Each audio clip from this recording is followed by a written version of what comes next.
And this is six-membered ring having one nitrogen, known as pyridine, as also known as azine, or it can be called as azabenzene. So one nitrogen is present in the benzene nucleus, and this nitrogen which is present is responsible for the unsymmetrical structure of pyridine. And because of the presence of nitrogen, there are three types of carbon. Two are alpha, two are beta, and one is gamma. So in pyridine, three types of carbons are present in the system. The derivatives of pyridines, especially the alkyl derivative, methyl derivative, are known as picoline. Monomethyl derivative is known as picoline. When this methyl group is present at alpha, it is known as alpha picoline. At beta, then it is known as beta picoline. And gamma, then it is known as gamma picoline. When dimethyl derivative is present, then it is known as lutein. When trimethyl derivative, it is known as choline. And the carboxylic acid derivatives are also present in case of pyridine. So alpha is known as picolinic acid, beta is known as nicotinic acid, and gamma is known as isonicotinic acid. These derivatives are obtained from coal tar, the methyl and ethyl pyridines. And many pyridines have been developed as pharmaceutical for the pharmaceutical system. For pharmacies, these are generally used as anti-inflammatory drugs. It is used against angina, pain, and hypertension. So this is pyridine nucleus, six-membered ring having one nitrogen. ये pyridine का structure हमारे सामने है, और जब हम pyridine का structure देख रहे हैं तो यहाँ पर बेंजीन से जो डिफरेंस है वो है प्रेजेंस ऑफ नाइट्रोजन. अदरवाइज उसी तरह का यहाँ पर भी सेक्सटेट प्रेजेंट है इस सिस्टम में. ये देखे, ये डीलोकलाइज सिस्टम है. इस नाइट्रोजन पे लोन पेयर जो है वो आपका sp2 हाइब्रिड ऑर्बिटल में प्रेजेंट है, जो कि सेक्सटेट में इन्वॉल्व नहीं है. और आप सभी जानते हैं that the aromatic behaviour is due to the sextet. Aromatic behaviour is due to the sextet of pi electron. अगला सवाल उठता है कि क्या इसका बिहेवियर बेंजीन जैसा है या उससे अलग है. अलग है तो क्या डिफरेंसेस हैं. तो हम इनको देखें तो यहाँ पर वो आपको पॉइंट वाइज दिए गए हैं. पहला देखें तो पहला आपके सामने आ रहा है कि इसकी जो स्ट्रक्चर है वो रेगुलर हेक्सागोनल स्ट्रक्चर नहीं है जैसा कि बेंजीन में है. और बेंजीन में क्यों रेगुलर हेक्सागोनल है, तो उसका भी जवाब आपके पास है, क्योंकि वहां पे सभी कार्बन कार्बन की बॉन्ड लेंथ बराबर है. कार्बन कार्बन की बॉन्ड लेंथ बराबर है और इस वजह से हमें रेगुलर स्ट्रक्चर मिलता है. जबकि यहाँ पर जो कार्बन और नाइट्रोजन के प्रेजेंट में बॉन्ड है, जिनकी संख्या कितनी है, 2, वो शॉर्टर बॉन्ड है और इस वजह से हमें डिस्टॉर्टेड ज्योमेट्री देखने को मिल रही है. दूसरा देखें तो दूसरा हम देख रहे हैं कि हाइड्रोजन नहीं है, बल्कि हाइड्रोजन की जगह पे अनशेयर्ड इलेक्ट्रॉन पेयर है. और इस अनशेयर्ड इलेक्ट्रॉन पेयर के प्रेजेंट होने की वजह से भी हम देख क्या पा रहे हैं कि इस सिस्टम में एक इलेक्ट्रॉन पेयर नाइट्रोजन पर फ्री प्रेजेंट है, वो सेक्सटेट में इन्वॉल्व नहीं है. तो इस वजह से भी इसका बिहेवियर अलग है. तीसरा हम देख रहे हैं कि इस सिस्टम में एक स्ट्रॉन्ग परमानेंट डाइपोलर कैरेक्टर है. स्ट्रॉन्ग परमानेंट डाइपोलर कैरेक्टर है जिसमें नाइट्रोजन नेगेटिव एंड जैसा और रिंग पॉजिटिव एंड जैसा काम कर रही है. और चौथा हम देखें तो यहाँ पर C डबल बॉन्ड N का जो कॉन्ट्रीब्यूशन है वो पोलराइज्ड इमीन जैसा है. पोलराइज्ड इमीन जैसा है. तो इस सिस्टम में nitrogen non bonding electron pair के साथ है, इस वजह से ये बेसिक है. और दूसरा, नाइट्रोजन का एज सच बिहेवियर तो न्यूक्लियोफिलिक न्यूक्लियोफाइल जैसा है, लेकिन pyridines में जो रिएक्शंस होती है, most of the reactions in case of pyridines are nucleophilic substitution reaction. So the reactive behavior of this nucleus, this aromatic nucleus, is more towards nucleophilic substitution and less towards the electrophilic substitution. Resonating structures हमारे सामने आ रही हैं और इन resonating structure को आप देखें तो इसमें दो रेजोनेटिंग स्ट्रक्चर जो आप देख रहे हैं ये आपकी नॉन पोलर या न्यूट्रल स्ट्रक्चर्स हैं। इसके बाद की जो स्ट्रक्चर्स तीन आपके सामने आ रही हैं उसमें आप देख रहे हैं कि किस तरह से पॉजिटिव चार्ज का डीलोकलाइजेशन, यहाँ देख रहे हैं तो सेकेंड पोजिशन पर, यहाँ देख रहे हैं तो फोर्थ पोजिशन पर, यहाँ देख रहे हैं तो सिक्स्थ पोजिशन पे। ठीक है, तो इसका मतलब क्या हुआ कि रिंग कैसी है, इलेक्ट्रॉन डेफिशिएंट, और यहाँ पर जो रिएक्शंस कैसे होंगे तब समझ में आता है। यहाँ पर तो रिएक्शन फिर इलेक्ट्रोफिलिक सब्स्टिट्यूशंस नहीं होंगे, कौन से रिएक्शन होंगे? तो आंसर क्या आया कि यहाँ पर जो रिएक्शन फेवरेबल होंगे वो न्यूक्लियोफिलिक सब्स्टिट्यूशन होंगे। यहाँ पे बॉन्ड लेंथ भी मेंशन कर दी कि अगर कार्बन कार्बन के बॉन्ड की बात करते हैं then it will be 1.39 and the CN bond is 1.37। तो ये रेजोनेटिंग स्ट्रक्चर हमको आइडिया देती है कि किस तरह से इस सिस्टम में रिएक्शंस देखी जाएंगी। डाइपोल मोमेंट, इसके पहले अभी बात हुई तो आपने देखा कि इसमें सिंपल जो पिरिडीन का सिस्टम है, यहाँ पे दो सिस्टम दिखाए गए हैं, एक देखें पिरिडीन है और दूसरा सिस्टम पाइपिरिडीन का है। पाइपिरिडीन को देखें, it is hexa hydro derivative of pyridine, it is completely reduced form of pyridine. और यहाँ पे पिरिडीन में आप देख रहे हैं इसका डाइपोल मोमेंट 2.2 और पाइपिरिडीन में 1.17 दिखाया गया है। रिंग इलेक्ट्रॉन डेफिशिएंट है, नाइट्रोजन के टूवर्ड्स ही इलेक्ट्रॉन डेंसिटी का फ्लो है, यानी कि यहाँ पर होने वाली जो रिएक्शंस होंगी वो किस तरह की होंगी? तो उसका जवाब आपके पास है कि ये सारी की सारी रिएक्शन जो इस सिस्टम में होंगी वो सब की सब हमारी न्यूक्लियोफिलिक रिएक्शंस होंगी। इलेक्ट्रोफिलिक के लिए भी देखेंगे किस तरह की रिएक्शन आपके सामने आ रही है। कभी भी हम किसी भी रिएक्शन को कंप्लीटली डिस्कार्ड नहीं कर सकते कि नहीं ये नहीं होगी। तो यहाँ पे इलेक्ट्रोफिलिक सब्स्टिट्यूशंस भी हैं, न्यूक्लियोफिलिक सब्स्टिट्यूशंस भी हैं, लेकिन ऑर्थो पैरा पोजीशन पे या अल्फा गामा पोजीशन पे होने वाली रिएक्शन न्यूक्लियोफिलिक है, और बीटा पोजीशन पे ये जो दो पोजीशन है यहाँ पे जो रिएक्शन होती है वो कैसी है? So answer is electrophilic substitution reaction. अब आगे बढ़ते हुए हम लोग पहुंच रहे हैं सिंथेसिस पे। अभी आपने देखा कि किस तरह के रिएक्शंस हैं। अब सिंथेसिस पे आने के साथ साथ यहाँ पर हम जरूर बताना चाहेंगे, जैसे इसके पहले भी डिस्कनेक्शन अप्रोच की बात हुई है, तो आपने वहां क्या देखा था कि डिस्कनेक्ट करते हैं। जैसे डिस्कनेक्शन की बात करें, ये है आपका पिरिडीन न्यूक्लियस,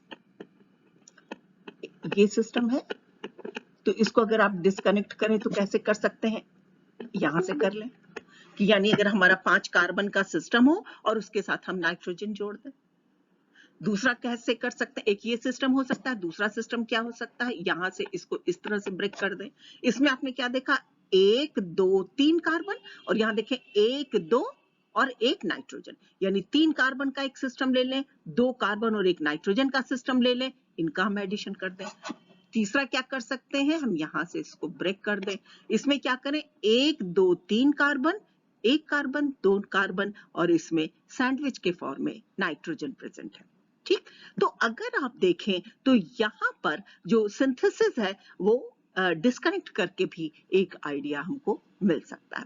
इसमें सबसे पहली सिंथेसिस जो आपके सामने आ रही है वो है एसिटिलीन की। एसिटिलीन के थ्रू कैसे सिंथेसाइज करते हैं ये आप 5 मेंबर्ड सिस्टम में पहले भी देख चुके हैं। तो यहाँ पे देखें तो आपको क्या चाहिए, कुल मिला के 5 कार्बन चाहिए, 1 नाइट्रोजन चाहिए। तो देखें 2 मॉलिक्यूल एसिटिलीन के लिए गए हैं और यहाँ क्या ले लिया गया, सियानाइड है HCN, तो कार्बन भी आ गया और नाइट्रोजन भी आ गया। ये साइक्लाइज होकर के फर्दर एरोमेटाइज होकर के आपको पिरिडीन न्यूक्लियस दे देता है। ठीक है, तो एसिटिलीन से कैसे बनाते हैं उसके लिए ये सिस्टम आपके पास आया। इंपॉर्टेंट मेथड सिंथेसिस का जो है उसका नाम है हैंड्स मेथड। इसको आप ध्यान रखेंगे, नाम से ये सिंथेसिस पूछी जाती है कि what is the hand synthesis for pyridine. ठीक, तो अब हैंड सिंथेसिस में अगर आप देखें तो यहाँ क्या है, कि जो बीटा डाइकार्बोनिल कंपाउंड है या बीटा कीटो ईस्टर है, उसको हम ले रहे हैं इसके 2 मॉलिक्यूल, ये देखें 2 मॉलिक्यूल, एक मॉलिक्यूल एल्डिहाइड का ले रहे हैं और एक मॉलिक्यूल अमोनिया का ले रहे हैं, ठीक है।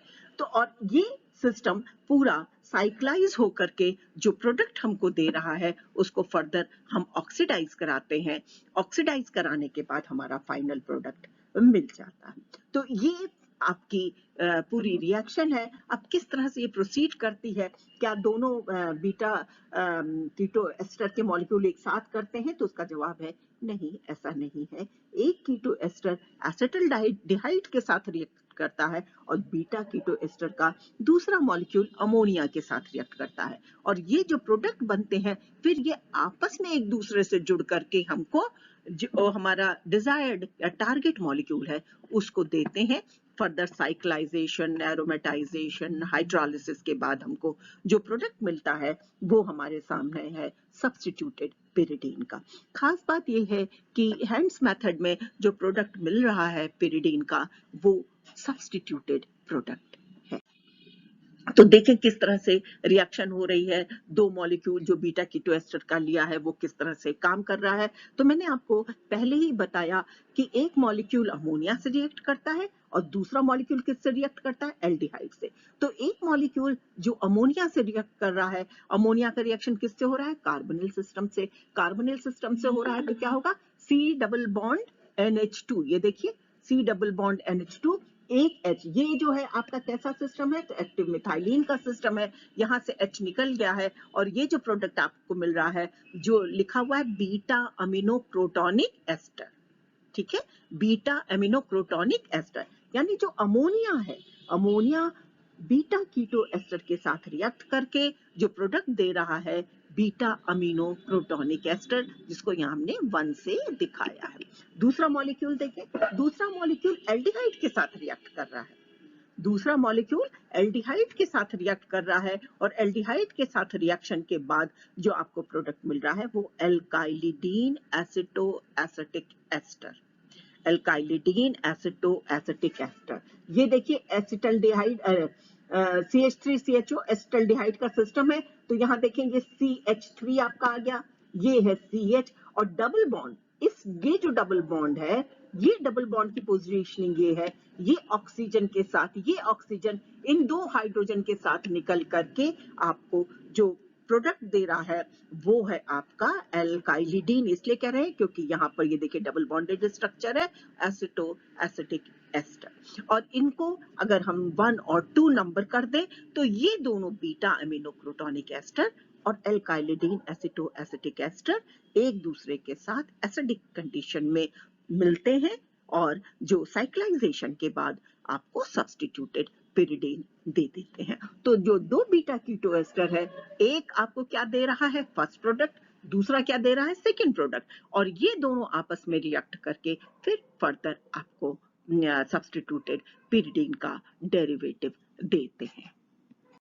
तो आपने इसके पहले जो स्लाइड में 2 यूनिट्स देखी, जो एक अमोनिया के साथ रिएक्ट होकर के मिल रही है और दूसरी यूनिट आपकी एल्डिहाइड के साथ मिल रही है, एक एल्काइलिडीन डेरिवेटिव है और एक आपका प्रोटोनिक एसिड डेरिवेटिव है। ये दोनों जब आपस में रिएक्ट कर रहे हैं तो देखें यहाँ पर आपको दिखाया गया है, इस सिस्टम में अगर देखें जो अमीनो डेरिवेटिव है, नाइट्रोजन के पास है नॉन बॉन्डिंग इलेक्ट्रॉन, तो ये स्ट्रक्चर आ रहा है, यहाँ डबल बॉन्ड का फॉर्मेशन हो रहा है, डबल बॉन्ड के फॉर्मेशन के साथ नाइट्रोजन पर पॉजिटिव चार्ज आ जाएगा और ये जो double bond pi bonded system है ये अटैक कर रहा है इस कार्बन पे, डबल बॉन्ड यहाँ शिफ्ट हो रहा है, यहाँ पर ये ऑक्साइड के फॉर्म में आ रहा है और जो यूनिट आपको मिल रही है वो आपके सामने यहाँ पर दिखाई गई है। नेक्स्ट स्टेज अगर आप देखें तो आप क्या पा रहे हैं, आप पा क्या रहे हैं कि ये जो NH2 सिस्टम है यहाँ से एक H+ के फॉर्म में जाकर के इस ऑक्सीजन से जुड़ गया है, दिस बिकम्स OH और ये सिस्टम क्या हो गया, डबल बॉन्ड NH का सिस्टम, ये आपके पास यहाँ आ रहा है, देखिए ये सिस्टम यहाँ आ रहा है। नेक्स्ट स्टेज में आप क्या पा रहे हैं, तो नेक्स्ट स्टेज में अगर आप देखें तो यहाँ पर आप देख रहे हैं एक तो डबल बॉन्ड शिफ्ट हो रहा है, तो डबल बॉन्ड का इस पोजीशन पे आने का मतलब ही है कि यहां से H+ के फॉर्म में निकल रहा है, जो कि यहां दिखाया जा रहा है। दूसरा आप देखें तो आप क्या पा रहे हैं, यहां पर ये ऑक्सीजन जो डबल बॉन्ड के फॉर्म में आ रही है, ये H यहां पर शिफ्ट हो रहा है, दिस बिकम्स NH2+। अब ये NH2+ आकर के इस कार्बन पे अटैक करता है। देखिए इस कार्बन पे अटैक कर रहा है, और इस कार्बन पे अटैक करने पर जो स्ट्रक्चर आपके सामने आ रही है वो यहाँ पर देखिए, दिस बिकम्स NH2+, यहाँ पे ऑक्सीजन ऑक्साइड के फॉर्म में, ऑक्सीजन ऑक्साइड के फॉर्म में। और ये क्या स्ट्रक्चर होगा, ये देखेंगे स्ट्रक्चर होगा NH2 और ये हो जाएगा प्लस, ये पॉजिटिव चार्ज होगा यहाँ पे। ठीक है, नेक्स्ट स्टेज में देखें तो आप क्या पा रहे हैं, यहाँ पर H+ के फॉर्म में निकल रहा है, यहाँ से वाटर मॉलिक्यूल निकलेगा, ये देखें H और यहाँ से OH, तो वाटर मॉलिक्यूल निकला, और इस वाटर मॉलिक्यूल के निकलने के साथ साथ एक डबल बॉन्ड की पोजीशनिंग आपके पास यहाँ पर हो गई 2-3 पोजीशन पे। ये देखें, तो अब आपके पास ये जो डेरिवेटिव मिल रहा है, ये देखें क्या डेरिवेटिव है, तो आप पा ये रहे हैं, दिस इज 1,4 डाइहाइड्रो डेरिवेटिव, 1,4 डाइहाइड्रो डेरिवेटिव। और ये नाइट्रिक एसिड से जब ऑक्सीडाइज किया जा रहा है, then this pyridine derivative is obtained, and this is 2,4,6 trimethyl 3,5-dicarboxyethyl pyridine।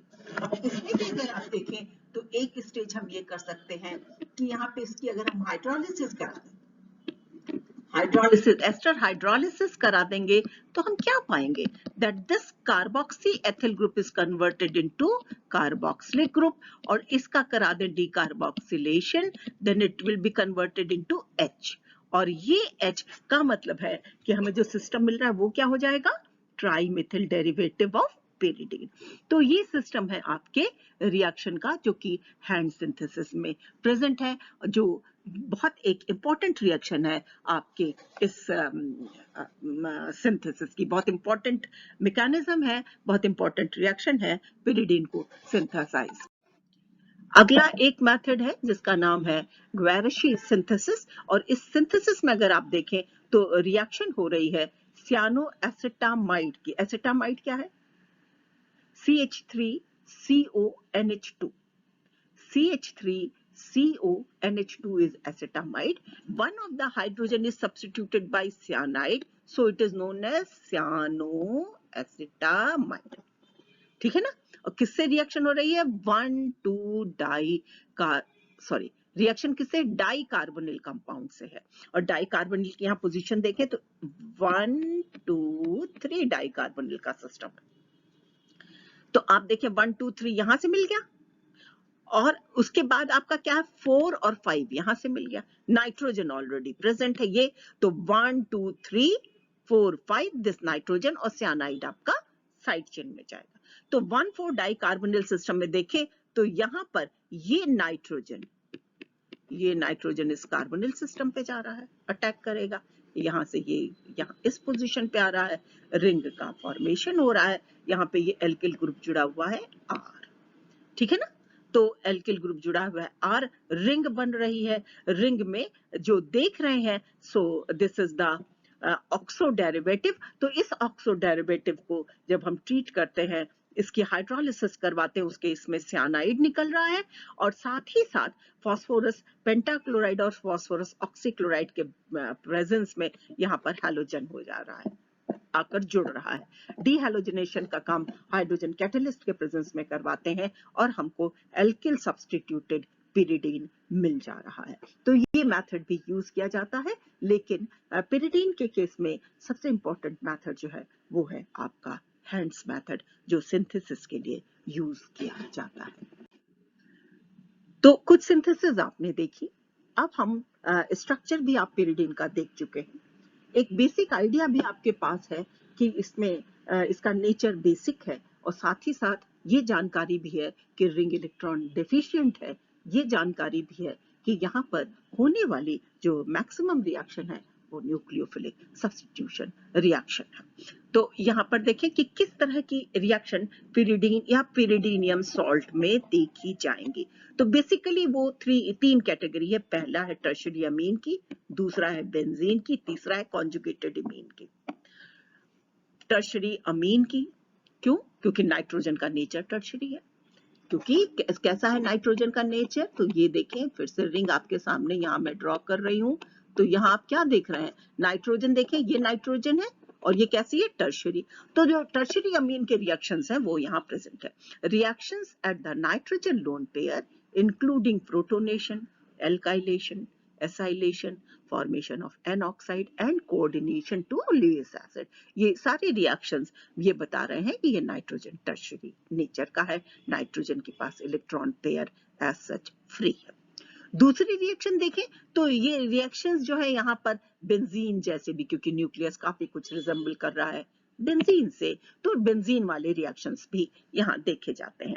तो सब्स्टिट्यूशन रिएक्शन है, एडिशन आसानी से नहीं होगा, रिंग ओपनिंग आसानी से नहीं होगी, so it is stable system. Next देखें, so this is conjugated imine.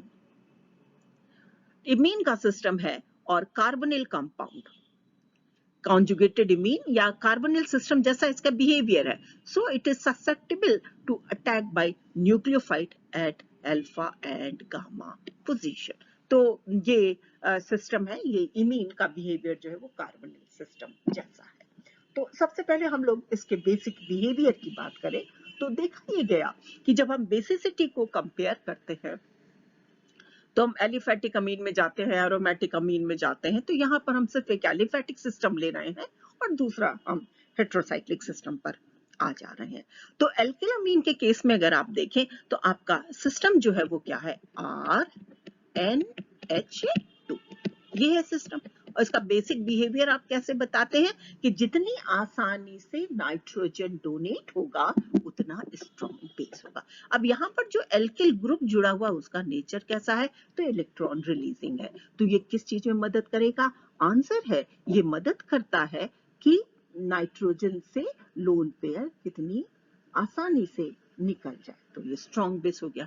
दूसरा सिस्टम आपके पास ये पिरिडीन का सिस्टम नीचे लिखा हुआ है, तो इसको मैं फिर से नहीं लिख रही। इसमें देखें तो यहाँ पर भी आपका प्रेजेंट है नॉन बॉन्डिंग इलेक्ट्रॉन, और ये नॉन बॉन्डिंग इलेक्ट्रॉन किसी तरह से डीलोकलाइजेशन में इन्वॉल्व नहीं है। तो यहाँ से ये नॉन बॉन्डिंग इलेक्ट्रॉन पेयर अगर डोनेट होता है तो पिरिडीन के नेचर पे कोई अंतर नहीं पड़ता। पिरिडीन के नेचर पे, उसके एरोमेटिक बिहेवियर पे कोई अंतर नहीं पड़ता है। इसलिए यहाँ पर डोनेशन तो होता है लेकिन ये रिंग कोई इलेक्ट्रॉन रिलीजिंग रिंग नहीं है। इस वजह से पिरिडीन की बेसिक स्ट्रेंथ आपके एल्किल अमीन के सिस्टम में से कम होगी, एल्किल अमीन के सिस्टम से कम होगी, जो कि यहाँ आप देख रहे हैं। तीसरा सिस्टम आ रहा है पाइरॉल का। अब अगर आप पिरिडीन और यहाँ मैं पाइरॉल लिख दे रही हूँ, इन दोनों को कंपेयर करें तो पाइरॉल वैसे आप पहले भी देख चुके हैं, एक बार फिर से देखें तो आप क्या पा रहे हैं कि पाइरॉल के केस में भी नाइट्रोजन पे नॉन बॉन्डिंग इलेक्ट्रॉन है, पिरिडीन के केस में भी नाइट्रोजन पे नॉन बॉन्डिंग इलेक्ट्रॉन है, लेकिन दोनों के इलेक्ट्रॉन में क्या अंतर है? तो आप क्या पा रहे हैं? अंतर ये है कि यहाँ पर ये डीलोकलाइज सिस्टम है, इसका जो non bonding electron it is not free, it can not easily donated. तो जब डोनेशन आसानी से नहीं होगा तो इसकी बेसिक स्ट्रेंथ का क्या होगा? उसी का जवाब यहाँ पर आपके पास है, और यही कारण है कि पाइरॉल की बेसिक स्ट्रेंथ पिरिडीन की तुलना में कम होती है। पाइरॉल की बेसिक स्ट्रेंथ पिरिडीन की तुलना में कम होती है। तो ये आपके पास एक्सप्लेनेशन आया कि पिरिडीन की बेसिक स्ट्रेंथ पाइरॉल से ज्यादा है। अगला आप देखें कि किस तरह से अगर ग्रुप पिरिडीन में प्रेजेंट है तो वो इसके बेसिक स्ट्रेंथ को इफेक्ट करते हैं, क्या अंतर पड़ता है, क्या इफेक्ट है सब्स्टिट्यूएंट का। तो आप ये कह सकते हैं this is the effect of plus I and minus I, effect of plus and minus I groups. अब यहाँ पे देखें एक जगह अमीनो लगा है, दूसरी जगह नाइट्रो। अब ये इलेक्ट्रॉन डोनेटिंग ग्रुप है। अब अगर इलेक्ट्रॉन डोनेटिंग ग्रुप आपके ऑर्थो पोजीशन पे है या पैरा पोजीशन पे है, उस केस में वो क्या कर रहा है? देखें यहाँ पर पैरा से दिखाया गया, तो पैरा पोजीशन में ये कोऑर्डिनेट कर रहा है और ये बता रहा है कि आप आसानी से डोनेशन कर सकते हैं। तो जब आसानी से डोनेशन करेंगे तो बेसिक स्ट्रेंथ का क्या होगा? आंसर है बेसिक स्ट्रेंथ बढ़ जाएगी। ऑर्थो पे है तो क्या होगा, बेसिक स्ट्रेंथ बढ़ जाएगी। लेकिन अगर विथड्रॉइंग ग्रुप है, देखिए बेसिक स्ट्रेंथ का क्या हो रहा है, अगर विथड्रॉइंग ग्रुप है so it withdraws electron density towards the group. और यहां पर आप देखें तो नाइट्रोजन पे पॉजिटिव चार्ज आया, दिस इज अनस्टेबल स्ट्रक्चर, और इस वजह से यहां पर जब इलेक्ट्रॉन विथड्रॉइंग ग्रुप जुड़ेंगे उस केस में बेसिक स्ट्रेंथ घट जाएगी, इलेक्ट्रॉन रिलीजिंग ग्रुप जुड़ेंगे तो बेसिक स्ट्रेंथ बढ़ जाएगी। अब अगला जो आपके सामने आ रहा है वो है कि पिरिडीन में अगर हम एल्काइलेशन एसाइलेशन रिएक्शन देखें तो वो किस तरह से हो रही है। जैसा कि आपने पहले ही देखा कि नाइट्रोजन के पास नॉन बॉन्डिंग इलेक्ट्रॉन है, तो नाइट्रोजन पर यहाँ पर एल्काइलेशन भी हो रहा है, एसाइलेशन भी हो रहा है, और आप आगे देखेंगे कि कॉम्प्लेक्स फॉर्मेशन भी हो जाता है।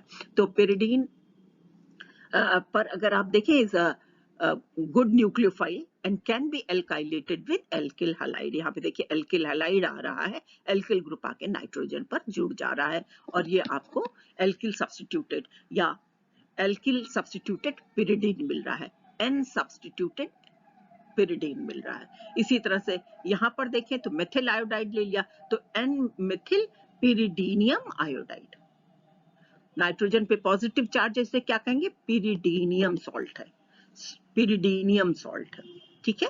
तो एल्किल आयोडाइड आसानी से रिएक्ट करके एन सब्स्टिट्यूटेड डेरिवेटिव दे रहा है।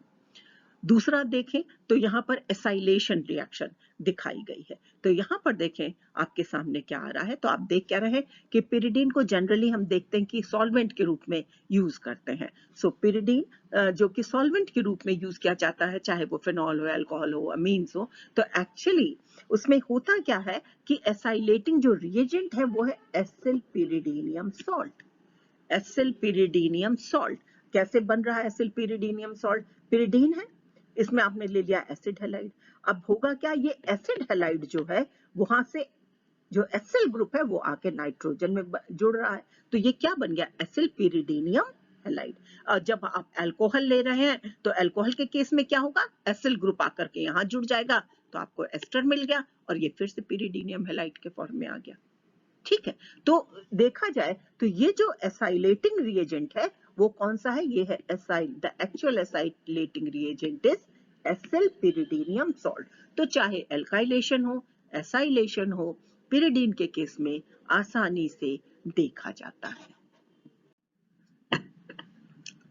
देखें हम लोग की सिस्टम एरोमेटिक है, सेक्सटेट ऑफ इलेक्ट्रॉन है, तो पहले ही दिमाग में आता है कि इलेक्ट्रोफिलिक रिएक्शंस क्या होंगी, फिर आता है कि न्यूक्लियोफिलिक रिएक्शंस क्या होंगी। लेकिन जो अभी आप देखते चले आए हैं तो इतनी देर में आपको एक आइडिया हो गया है कि रिंग क्योंकि आपकी इलेक्ट्रॉन डेफिशिएंट रिंग है, तो इस वजह से जो रिएक्शंस होंगी यहाँ पे वो न्यूक्लियोफिलिक सब्स्टिट्यूशंस होंगी। लेकिन साथ ही साथ ये भी सामने आया कि हाँ, ऑर्थो और पैरा यानी अल्फा और गामा पोजीशन पर जो रिएक्शंस होंगी वो तो न्यूक्लियोफिलिक होंगी, लेकिन जो बीटा पोजीशन है, बीटा पोजीशन का मतलब है 3,5 पर जो रिएक्शंस होंगी वो कैसी होंगी, वो आपकी इलेक्ट्रोफिलिक सब्स्टिट्यूशन रिएक्शन होगी। यहाँ पर देखें कि पिरिडीन सॉल्ट है, इलेक्ट्रोफाइल है, और इलेक्ट्रोफाइल का अटैक अल्फा पे, बीटा पे और गामा पे, तीनों पे दिखाया गया। देखिए सेकंड पोजीशन, थर्ड पोजीशन और फोर्थ पोजीशन। अब सेकंड पोजीशन पे क्या क्या सिस्टम मिल रहा है वो आपके सामने आया, थर्ड पोजीशन पे क्या मिल रहा है वो आपके सामने आया, फोर्थ पोजीशन पे क्या आपके पास intermediates, canonical form, resonating structures मिल रहे हैं वो आपके सामने आए। आप पा क्या रहे हैं कि थर्ड ही पोजीशन एक ऐसी पोजीशन है जहां पर नाइट्रोजन पर पॉजिटिव चार्ज नहीं आया है, और आपको मालूम है नाइट्रोजन पे पॉजिटिव चार्ज आने का मतलब है कि वो स्ट्रक्चर अनस्टेबल स्ट्रक्चर है, यानी अगर हम सेकेंड और फोर्थ पे करेंगे तो जो आपके इंटरमीडिएट्स है वो अनस्टेबल होंगे, लेकिन थर्ड पोजीशन पर किए जाने पर यहाँ पर इलेक्ट्रोफिलिक सब्स्टिट्यूशंस हो सकते हैं, होते हैं। न्यूक्लियोफिलिक सब्स्टिट्यूशन पिरिडीन में हो रहे हैं, पोजीशन है सेकेंड, थर्ड और फोर्थ।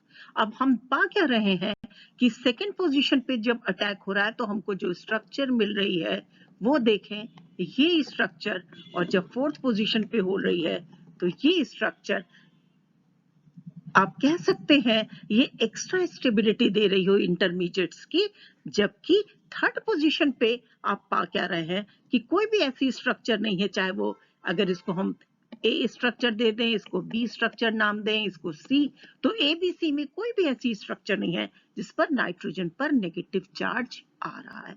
इसका मतलब है कि न्यूक्लियोफिलिक सब्स्टिट्यूशन के लिए जो बेस्ट पोजीशन है, it will be either the second or fourth. Second or fourth. Nucleophilic substitution in case of pyridine takes place at second position as well as fourth position.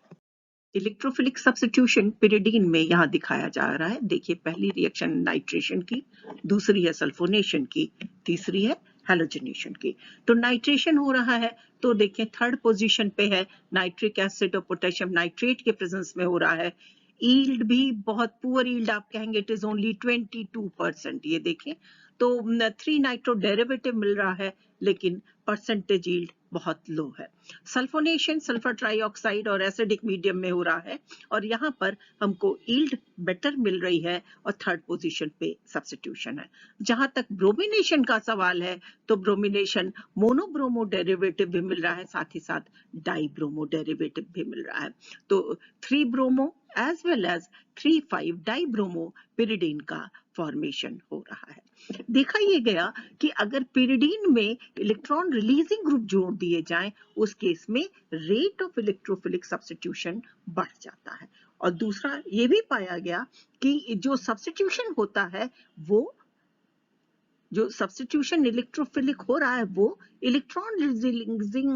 Electron releasing group के respect में ortho या para position पर होता है। जैसे एक ये example आपके सामने आ रहा है, देखें यहाँ पर आपका नाइट्रोजन जुड़ा हुआ है और जिस पोजीशन पे है वो आपके सामने आ रहा है। तो आप देख क्या रहे हैं, इसका नेचर कैसा है? तो आंसर है, कैसा नेचर है? इलेक्ट्रॉन रिलीजिंग नेचर है। और इस इलेक्ट्रॉन रिलीजिंग नेचर के होने की वजह से जब हम नाइट्रेशन कराने चलते हैं, तो हम क्या पाते हैं कि नाइट्रेशन सेकेंड पोजीशन पे, इस ग्रुप के किस पोजीशन पे? सेकेंड ऑर्थो पोजीशन पे आसानी से हो जाता है। तो ऑर्थो पोजीशन पे होता है, और अगर इसके रिस्पेक्ट में पैरा देखिए तो कौन सी पोजीशन आती है? ये आती है। तो ऑर्थो पैरा पे सब्स्टिट्यूशन होकर के हमें प्रोडक्ट्स आसानी से मिल जाते हैं।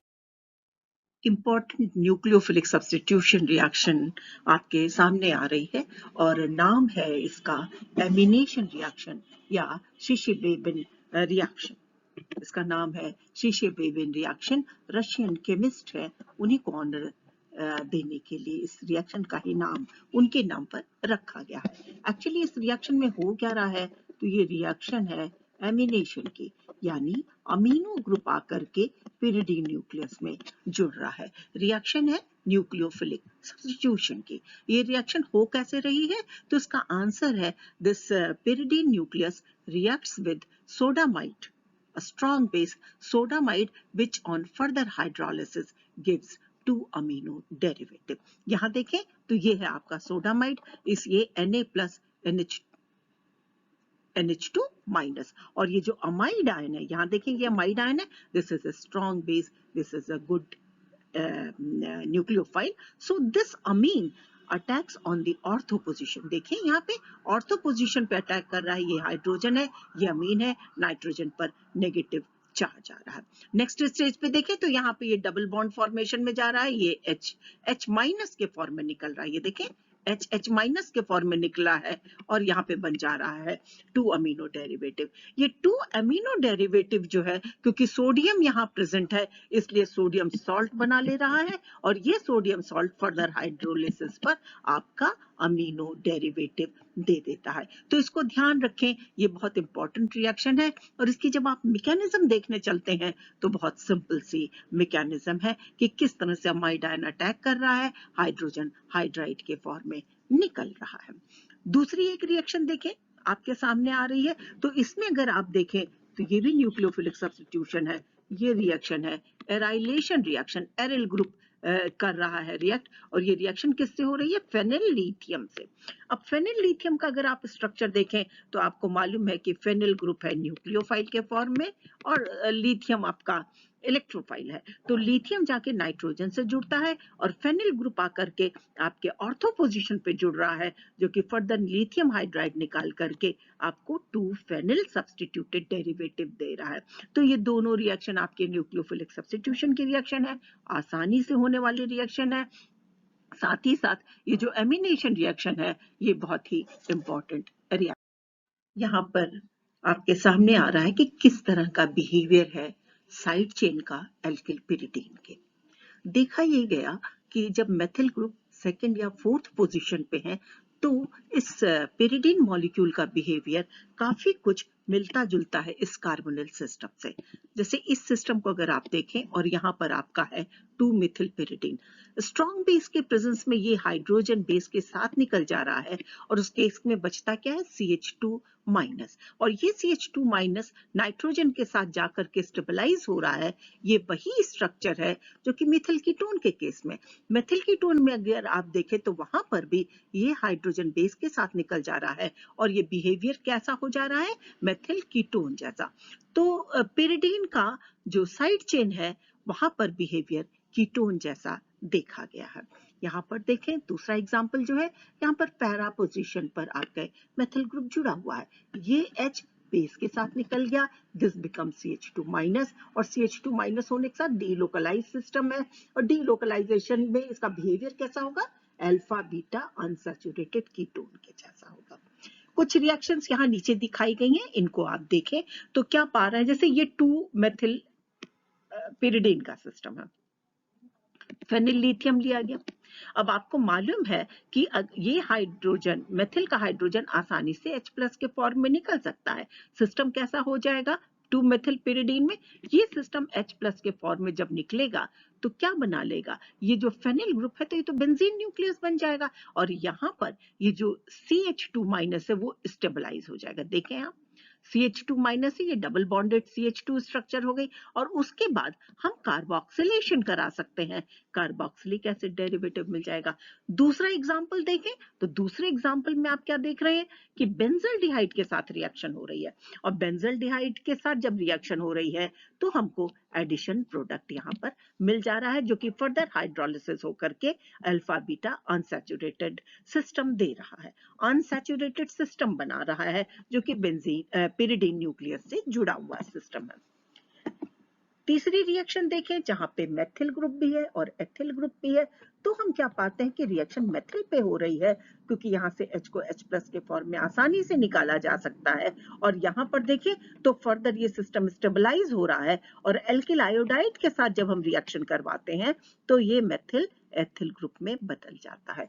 तो ये पूरी जो स्लाइड आपके सामने आई ये सिर्फ दिखा जो रही है वो ये कि पिरिडीन का बिहेवियर अगर साइड चेन प्रेजेंट है तो कीटोन जैसा हो जाता है, कीटोन जैसा होता है, मतलब उसी तरह के रिएक्शंस यहाँ पे भी देखे जाते हैं जैसा कीटोनिक सिस्टम में देखे जाते हैं, क्योंकि जो एल्किल ग्रुप जुड़ा हुआ है वो कार्बन आयन के फॉर्म में स्टेबलाइज कर जाता है और नाइट्रोजन उसको मदद करता है, जैसे कि कीटोन के केस में कार्बोक्सिलिक, कीटोन के केस में कार्बोनिल ग्रुप करता है। तो ये कुछ रिएक्शंस यहाँ पर आपके सामने साइड चेन की आ रही है। ऑक्सीडेशन आसानी से होता नहीं है, not undergoes this reaction easily, लेकिन पर एसिड्स के प्रेजेंस में, या पर एसिड मतलब पर ऑक्सी एसिड्स, पर ऑक्सी एसिड किसे कहेंगे जहां पे ये पर ऑक्सी लिंकेज प्रेजेंट हो या हाइड्रोजन पर ऑक्साइड के प्रेजेंस में रिएक्शन होती है तो जो हमें डेरिवेटिव मिलता है that is the pyridine N oxide, this is pyridine N oxide. अब देखा ये गया कि जो pyridine N ऑक्साइड है दिस इज वेरी स्टेबल।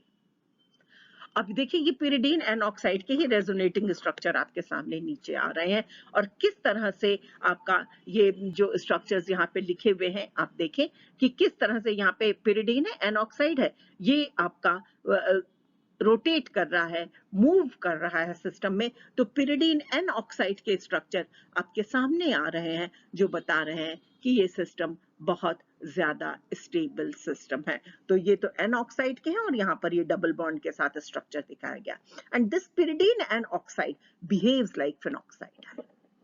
और pyridine एन ऑक्साइड जब बन जा रहा है तब आप क्या देख रहे हैं कि एन ऑक्साइड के बनने की वजह से यहाँ पर देखें तो ऑर्थो पोजीशन है, यहाँ पर देखें तो पैरा पोजीशन है, जिस पर की नेगेटिव चार्ज आ रहा है, यानी electrophilic substitutions pyridine N oxide में ऑर्थो और पैरा पोजीशंस पर आसानी से हो सकते हैं। और यही इंपॉर्टेंस है कि हम pyridine एन ऑक्साइड को जनरली यूज करते हैं इलेक्ट्रोफिलिक सब्स्टिट्यूशन के लिए, जहां पर हमें ऑर्थो और पैरा पोजीशन पे इलेक्ट्रोफाइल को लाना रहता है pyridine के केस में।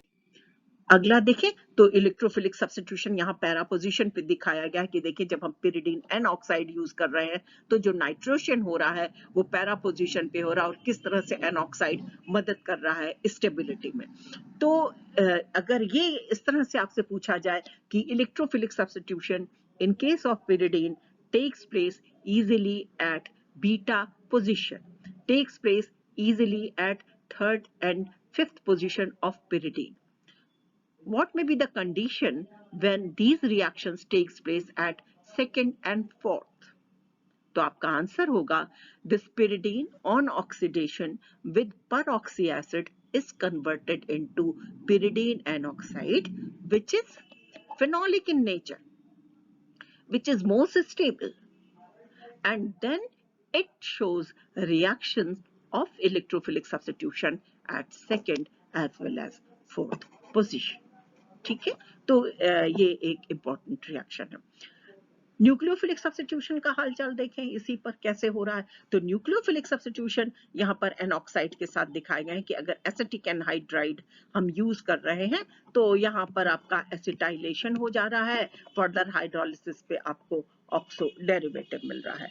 इसी तरह से ग्रिग्नार्ड रिएजेंट के साथ रिएक्शन करवा रहे हैं तो देखें ग्रिग्नार्ड रिएजेंट में क्या है कि जो आपका एल्किल ग्रुप है वो आकर के सेकंड पोजीशन पे जुड़ रहा है, यानी न्यूक्लियोफिलिक सब्स्टिट्यूशंस भी हो रहे हैं और इलेक्ट्रोफिलिक सब्स्टिट्यूशन। इलेक्ट्रोफिलिक सब्स्टिट्यूशन आसानी से फोर्थ पोजीशन पे हो जा रहे हैं और न्यूक्लियोफिलिक सब्स्टिट्यूशन एज नॉर्मल जिस तरह से हो रहे थे उसी तरह से यहाँ भी देखे जाते हैं। pyridine and oxide can also be converted into pyridine. An oxide बन गया तो फिर कैसे pyridine में बदलेंगे, तो वो यहाँ पे रिएक्शन आ रही है when it reacts with phosphorus trichloride or alkyl iodide, then it is converted into pyridine. So this is the conversion of pyridine and oxide to pyridine.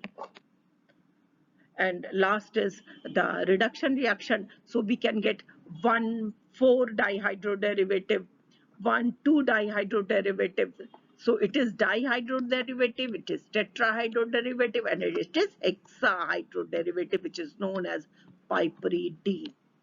So 1,4-dihydroderivative means hydrogen is present at this position as well as this position. This is known as 1,4. 1, 2, 3, 6. 1 matlab 1, 2, 3 and 6 position. That means double bond is present somewhere here, and the hexahydroderivative, which is piperidine. So these are the reactions of pyridine in the system, the nucleophilic electrophilic reaction, but the most important reactions are nucleophilic reactions, which generally takes place at 2, 4, 6, and the important method of synthesis is Hans synthesis. This is electron deficient ring, strong base, then pyrrole. And thank you very much.